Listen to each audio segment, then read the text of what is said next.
VS99 news కి స్వాగతం. బ్రిటన్లో హెడ్లైన్స్ చూద్దాం. తెలంగాణ అక్క చెల్లెలకు ఆయన రక్షాబంధన్ సీఎం రేవంత్ రెడ్డి. జమ్మికుంట తహసీల్దార్ రజనీ అక్రమాస్తులు 12 కోట్ల పైనే.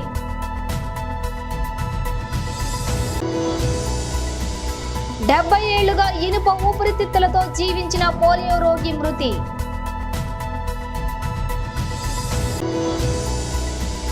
ఖచ్చితంగా గెలిచి తీరాలి పార్టీ అభ్యర్థులతో జనసేన అధ్యక్షులు శ్రీ పవన్ కళ్యాణ్. తెలంగాణ అక్క చెల్లెలకు ఆయన రక్షాబంధన్ సీఎం రేవంత్ రెడ్డి.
డీటెయిల్స్ చూస్తే ఆంధ్రప్రదేశ్ స్పోర్ట్స్ అథారిటీ చైర్మన్ మరియు వైఎస్ఆర్ కాంగ్రెస్ పార్టీ రాష్ట్ర యువజన విభాగ అధ్యక్షులు శ్రీ బైరెడ్డి సిద్ధార్థ రెడ్డి ఈ రోజు విజయనగరం జిల్లాకు మొట్టమొదటిసారిగా విచ్చేసిన సందర్భంగా జిల్లా పరిషత్ చైర్మన్ వారి కార్యాలయంలో గౌరవ విజయనగరం జిల్లా పరిషత్ చైర్మన్ మరియు వైఎస్ఆర్ కాంగ్రెస్ పార్టీ ఉత్తరాంధ్ర జిల్లాల regional deputy coordinator Shri Majju Srinivasarao శాలువాలతోటి సత్కరించి బొబ్బిలి వీణను బహుకరించారు.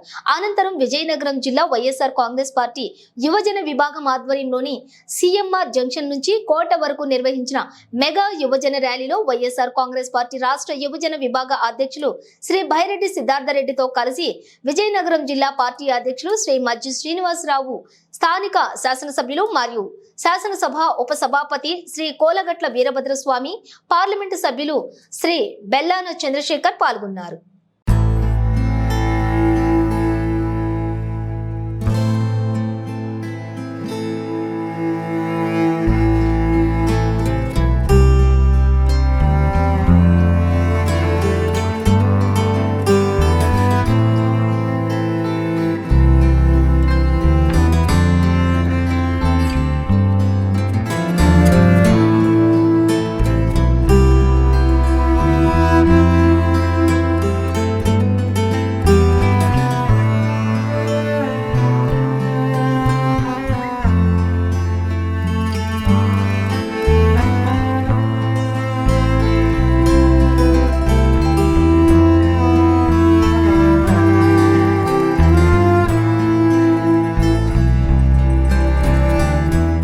తెలంగాణలో కొత్త ప్రభుత్వం కొలువుదీరాక అవినీతి అధికారుల భరతం పడుతోంది.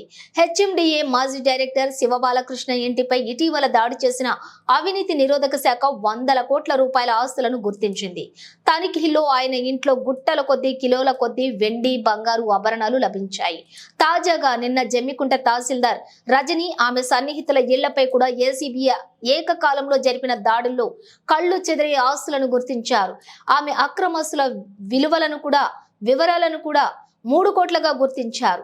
బహిరంగ మార్కెట్లో వాటి విలువ చూసుకున్నట్లయితే 12 కోట్ల పైనే ఉంటుందని అంచనా వేశారు.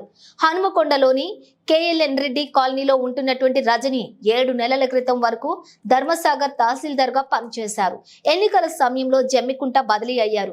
ఆమె అక్రమాలపై ఫిర్యాదులు అందుకున్నటువంటి ఏసీబీ నిన్న ఆమె ఇంటితో పాటుగా సన్నిహితులైన మరో 5 ఇళ్లపై కూడా ఏకకాలంలో సోదాలు జరిపించారు. ఈ తనిఖీల్లో 2 అంతస్తుల భవనం, 21 ఇంటి స్థలాలు, 7 ఎకరాల వ్యవసాయ భూమి, 2 కార్లు, 3 బైక్లు, ₹1,50,000 నగదు, బ్యాంకులు ఉన్నటువంటి 25 లక్షల కిలోన్నర బంగారం, ఆభరణాలను కూడా గుర్తించారు. అనంతరం ఆమెను అరెస్ట్ చేసి రిమాండ్కు తరలించారు. రజని బదిలీ చేయించినటువంటి 2 రెవెన్యూ ఇన్స్పెక్టర్లు ఓ ప్రజాప్రతినిధి ఫిర్యాదుతోనే ఏసీబీ రంగంలోకి దిగినట్లుగా తెలుస్తోంది. ఇనుప ఊపిరితిత్తుల రోగిగా పేరు పడ్డటువంటి అమెరికా వ్యక్తి తాజాగా మృతి చెందారు. ఆయన వయసు 78 ఏళ్లు. టెక్సాస్ కు చెందినటువంటి పాల్ అలెగ్జాండర్ 1952లో 6 ఏళ్ల వయసున్నప్పుడు పోలియో వ్యాధి బారిన పడ్డాడు. అప్పటికి టీకా ఇంకా అందుబాటులోకి రాలేదు. చాలా మందికి అంగవైకల్యం కలిగించే పోలియో వ్యాధి పాల్ విషయంలో మరింత తీవ్రంగా పరిణమించింది. మెడ దిగువ భాగం మొత్తం కూడా చచ్చుబడిపోయింది. ఊపిరితిత్తుల కండరాలు కూడా పనిచేయకపోవడంతో శ్వాస తీసుకోవడం కూడా కష్టంగా మారింది. దీంతో వైద్యులు అతడికి ఐరన్ లంగ్స్ పేరు పడ్డటువంటి జీవనాధార వ్యవస్థను ఏర్పాటు చేశారు. పెద్ద గొట్టం ఆకారంలో ఉండే ఈ పరికరంలో రోగిని ఉంచుతారు. ఇది పేషెంట్లకు బదులుగా శ్వాస తీసుకుని ఆక్సిజన్ సరఫరా చేస్తూ ఉంటుంది. 1955లో పోలియో టీకా అందుబాటులోకి వచ్చిన పాల్ విషయంలో అప్పటికే చాలా ఆలస్యం జరిగిపోయింది. దీంతో అతడు ఆ తర్వాత 70 ఏళ్ల పాటు ఐరన్ లంగ్స్ తోటే జీవించాడు. అయితే ఒళ్లంతా చచ్చుబడినా కూడా ఆయన ఆశావాహ దృక్పథంతో జీవించాడు. న్యాయశాస్త్రం అభ్యసించి లాయర్ అయిన పాల్ 3 minutes ఫర్ డాగ్ పేరిట తన ఆత్మకథను కూడా ప్రచురించుకున్నాడు. మోకిలా పోలీస్ స్టేషన్ పరిధిలోని టంగుటూరు గ్రామంలో సంచలనంగా మారిన తన పిల్లలను చంపి ఉరేసుకున్నటువంటి రవి ఆత్మహత్య కేసును పోలీసులు ఎట్టకేలకు ఛేదించారు. రవి ఆత్మహత్యకు ప్రేరేపించిన 3 నిందితులను పోలీసులు అరెస్ట్ చేశారు. ఈ కేసుకు సంబంధించిన వివరాలను Rajendranagar zone DCP Chintamaneni Srinivas Narsing ACP కార్యాలయంలో మీడియాకు వివరించారు. టంగుటూరు గ్రామానికి చెందిన నీరటి రవి 2022 సంవత్సరంలో గుంటూరుకి చెందిన తిరుపతిరావు అనే వ్యక్తి ద్వారా విజయనగరంకి చెందినటువంటి జిఎస్ఎల్ ఫౌండేషన్ మనీ సర్క్యులేషన్ కి చెందిన దాంట్లో సభ్యునిగా చేరారు. జిఎస్ఎన్ ఫౌండేషన్ లో ముందుగా ₹200 కడితే 45 రోజుల తర్వాత కట్టిన డబ్బులు మొత్తం తిరిగిచ్చి ప్రతి నెల ₹1000 చొప్పున 6 నెలలు ఇచ్చేవారు. రవి తన ఊర్లో ఉన్న వారితో జిఎస్ఎల్ ఫౌండేషన్ లో పెద్ద మొత్తంలో డబ్బులు కట్టించాడు. రవి సేకరించిన డబ్బు తిరుపతిరావుకు పంపగా తిరుపతిరావు ప్రతి నెల రవికి సభ్యులకు తెలియ డబ్బులు చెల్లించేవాడు. అలాగే ఈ క్రమంలోనే వ్యాపారం బాగా నడుస్తూ ఉన్న క్రమంలో 8 నెలల క్రితం రవి 0.39 గుంటల భూమిని కొనుగోలు చేసి తన 3 పిల్లల పేరు మీద SNU ఫంక్షన్ హాల్ కట్టిస్తూ ఉన్నారు. గత 3 నెలల నుండి జిఎస్ఎన్ ఫౌండేషన్ తరపున తిరుపతిరావు డబ్బులు చెల్లించకపోవడంతో రవిని గ్రామస్తులు, చుట్టుపక్కల గ్రామాల సభ్యులు డబ్బుల గురించి అడుగుతూ తరచుగా ఒత్తిడి చేయడం ప్రారంభించారు. ఇప్పుడు అంత అమౌంట్ వాళ్ళ దగ్గర ఉంది అనేది మనకు తెలిసినప్పుడు భరోసా ఇవ్వచ్చు. పబ్లిక్ ఎప్పుడు ఇవ్వచ్చు. అసలు ఇటువంటిది టోల్ ఫ్రీ ఒక చిన్నది. మన పోలీస్ ఆఫీసర్స్ మీరు అందరు ఊర్లలో ఉంటాం, మన అందరి దగ్గర కాంటాక్ట్స్ ఉంటాయి. ప్రతి ఊర్లలో కొంతమంది లీడర్స్ ఉంటారు, అసలు మీడియా మిత్రులు ఉంటారు, మా వాళ్ళు తిరుగుతుంటారు. ప్రతివాడు ఏమంటా అంటే నా డబ్బులు వెళ్ళినాయి, నాకు లాస్ట్ టైం వచ్చింది, నేను మళ్ళీ డబుల్ పెడతా, ఇంకా డబుల్ వస్తాయి. ఇది తప్ప ఇది ఎక్కడో చోట బ్రేక్ అవుతుంది అనేది మనం చిన్నప్పటి నుంచి చూస్తున్నాం. అయినా ఈ గ్రీడీ ఏదైతే ఉంటుందో మనిషికి ఆశ ఉంటే ఏం కాదు, ఈ అత్యాశనే ఇక్కడ దాకా తీసుకొని వెళ్తుంది. ఇటువంటి వాళ్ళు ఎవరో ఒకళ్ళు బలైతా ఉంటారు, కుటుంబాలు బలైతా ఉంటారు. లైక్ లోన్ యాప్స్లో కూడా అంతే. కాల్ చేసి ఒక అమ్మాయి స్వీట్ వాయిస్తో నీకు లోన్ ఇస్తా, ఏమొద్దు గ్యారంటీ అనగానే లోన్ ఎందుకు తీసుకోవాలా, తర్వాత వచ్చి ఇప్పుడు ఇబ్బంది పడుతుంటారు. Thank you. కాలే, ఇప్పుడు 2 ఉన్నారు, ఇంకో 3 అక్కడ ఉన్నారు కదా. వీళ్ళకి ఇచ్చింది 2.5 లక్షలే కదా, అందరికి తల 50,000 వీళ్ళు పంచుకుంది ఇప్పటిదాకా.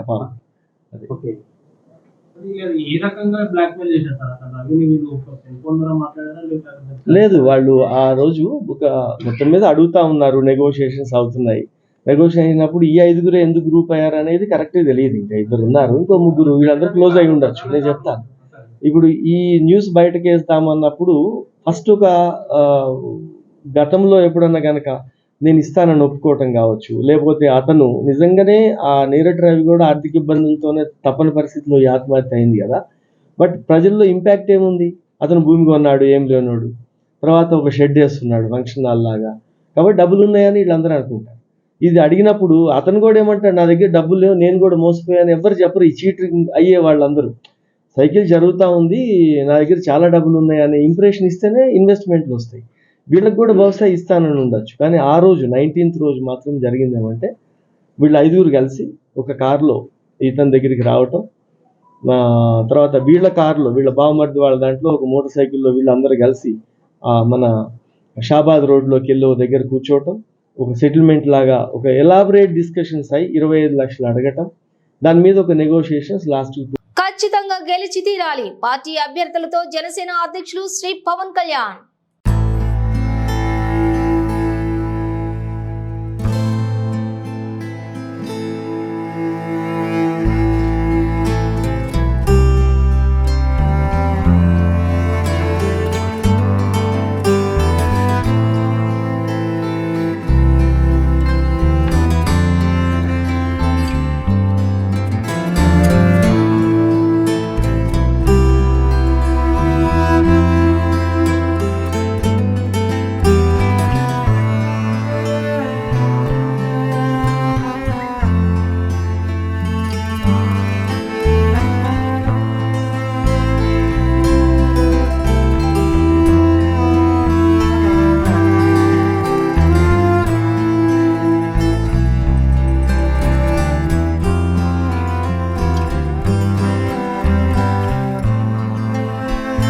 జనసేన క్రియాశీలక సభ్యులకు ప్రమాద బీమా పథకం ఓ యజ్ఞం.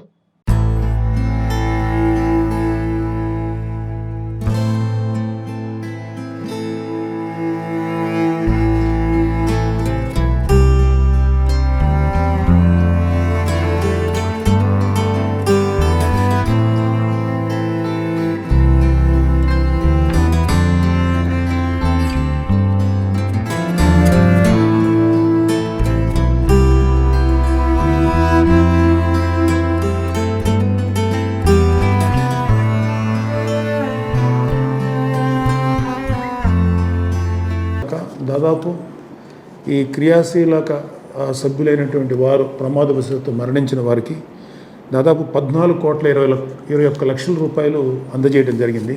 అయితే ఈ అందజేయటంలో మాకు ఉన్న ఒక పెయిన్ ఏంటంటే, మా క్రియాశీలక సభ్యులు ఎవరైనా సరే చనిపోతే మేము ఆ సభ్యుల్ని తిరిగి తీసుకురాలేము, చనిపోయిన వ్యక్తిని తేలేము తిరిగి.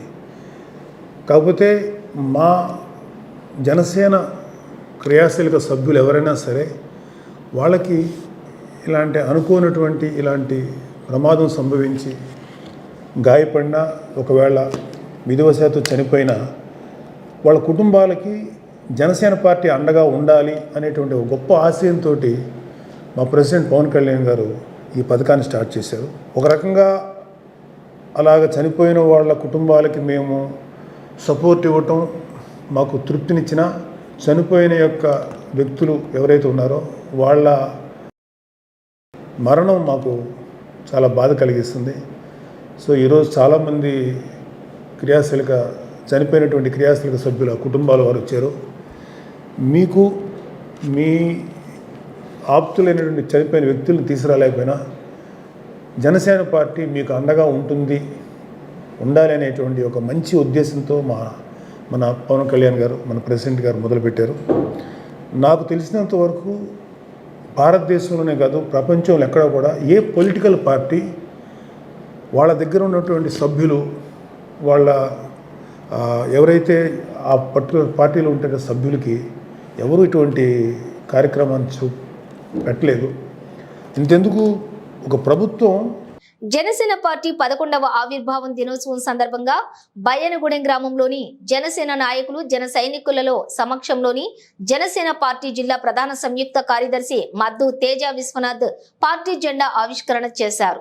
ఈ కార్యక్రమంలో గ్రామ అధ్యక్షులు నూలకాని శ్రీను, ఉపాధ్యాయులు నవీన్, యువత అధ్యక్షులు చిన్నం మహేష్, సోషల్ మీడియా ఆర్గనైజర్ మేకల గోపి, పారేపల్లి పాండు, పార్టీ ఆర్గనైజర్ నరాల శ్రీను, మండల నాయకులు పారేపల్లి గగన్ కుమార్, వెంకట్, డాక్టర్, అలాగే సింగంశెట్టి శ్రీనివాసరావు, సింహాద్రి, పెద్దపోసి, చిన్నపోసి, పారేపల్లి సత్యబాబు, నోముల మంగరాజు, ఆడెం నాగేంద్ర, సింగంశెట్టి సాయి, హిందూ ధర్మం ప్రచారకర్త ఎర్రావుల బాబురావు తదితరులు ఈ కార్యక్రమంలో పాల్గొన్నారు. ఈ రోజు పోలవరం నియోజకవర్గం జీలుగుమిల్లి మండలం పార్టీ కార్యాలయం వద్ద నేడు జనసేన పార్టీ 11వ ఆవిర్భావ దినోత్సవం సందర్భంగా జనసేన పోలవరం నియోజకవర్గం ఇన్ఛార్జి చిర్రి బాలరాజు నేడు జనసేన జెండా ఆవిష్కరణ చేయడం జరిగింది. ఈ కార్యక్రమంలోని చిర్రి బాలరాజు ప్రసంగిస్తూ ప్రజానీకానికి, జన సైనికులకు, జనసేన నాయకులకు, వీర మహిళలకు జనసేన ఆవిర్భావ దినోత్సవ శుభాకాంక్షలు తెలియజేశారు.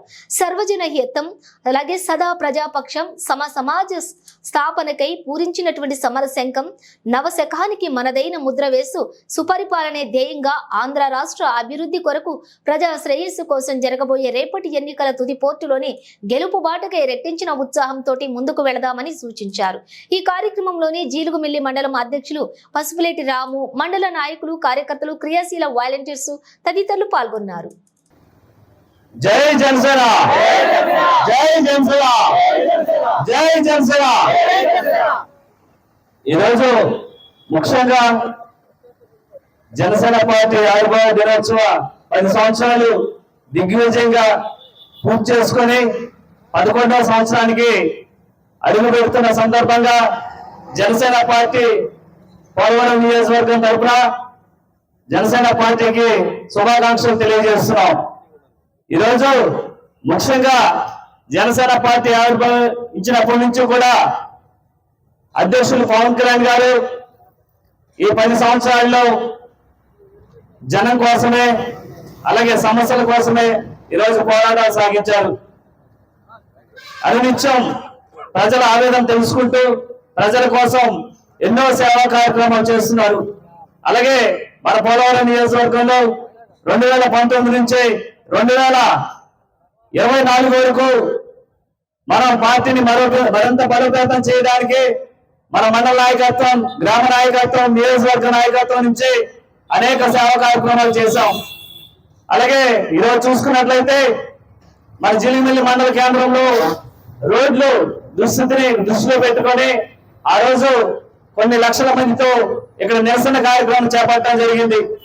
అలాగే పోలవరం నియోజకవర్గంలో ముఖ్యంగా నిర్వాసితుల సమస్య, ఈ నిర్వాసితుల సమస్య కోసం అనునిత్యం నిర్వాసితులతో పోరాటానికి సిద్ధంగా జనసేన పార్టీ తరఫున మనందరం కూడా పోరాటం చేయడానికి సిద్ధంగా ఉన్నాం.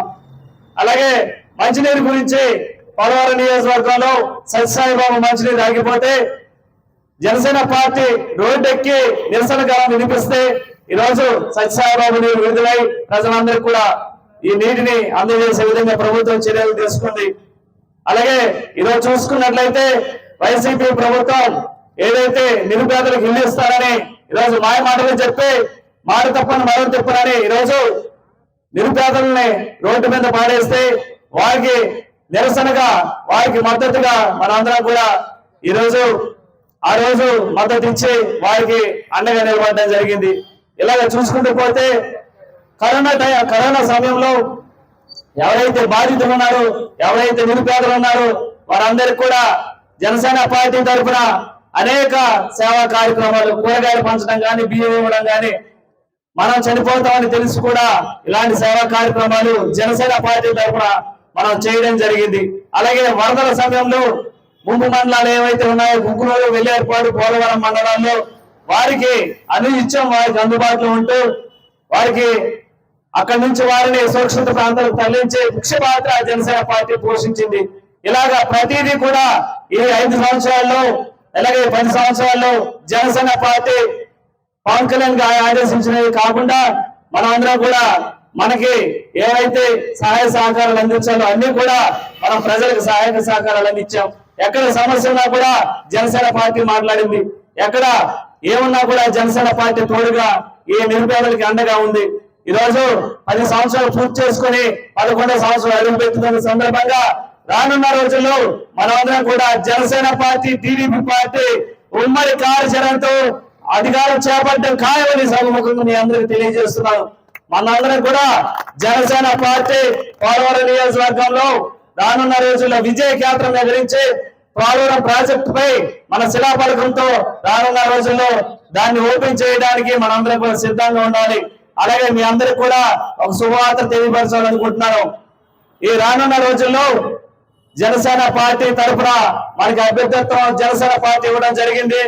దీన్ని విజయవంతంగా మన అందరం కూడా భారీ మెజారిటీతో ఇప్పుడు ఏదైతే వైసీపీ ప్రభుత్వం ఉందో దాన్ని గద్దె దించే విధంగా మళ్ళీ వైసీపీ నాయకులు పోటీ చేయాలంటే గడగడగడలాడే విధంగా జనసేన పార్టీ నాయకులు కార్యకర్తలు అందరూ కూడా పనిచేసి భారీ మెజార్టీ ఎలా ఉండాలంటే 2029లో జనసేన పార్టీ టీడీపీ పార్టీ ఉమ్మడి అభ్యర్థితో పోటీ చేయాలంటే వాళ్ళ తాతలు గుర్తొచ్చే విధంగా మీ అందరూ కూడా పని చేయాలని ఈ సభముఖంగా కోరుకుంటూ రానున్న రోజుల్లో మీ ప్రతి ఒక్కరికి ఎవరైతే పార్టీ కోసం పనిచేసినటువంటి ప్రతి ఒక్కరికి కూడా గుర్తింపు ఉంటుంది. మనందరం కూడా మీ గ్రామాల్లో అభివృద్ధి చేసే విధంగా నియోజకవర్గాలను అభివృద్ధి చేసే విధంగా ముఖ్యంగా స్థానిక ఎమ్మెల్యేగా ఇక ఈ రోజు స్వాతంత్రం వచ్చిన తర్వాత ఒక్కసారి కూడా జీలిగిమెల్లి మండలానికి ఇవ్వలేదు. ఈసారి తెచ్చుకున్నాం. మీరందరూ జీలిగిమెల్లి మండల నివాసం అందరూ కూడా. బ్రిటన్ ముగించే ముందు హెడ్లైన్స్ మరోసారి. తెలంగాణ అక్క చెల్లెలకు ఆయన రక్షాబంధన్ సీఎం రేవంత్ రెడ్డి. జమ్మికుంట తహసీల్దార్ రజని అక్రమాస్తులు 12 కోట్ల పైనే.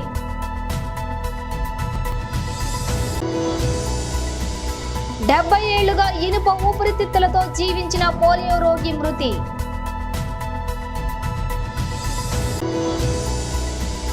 ఖచ్చితంగా గెలిచి తీరాలి పార్టీ అభ్యర్థులతో జనసేన అధ్యక్షులు శ్రీ పవన్ కళ్యాణ్. ఇవి వాళ్ళ బులెటిన్ విశేషాలు. మరో బులెటిన్తో మళ్ళీ కలుద్దాం.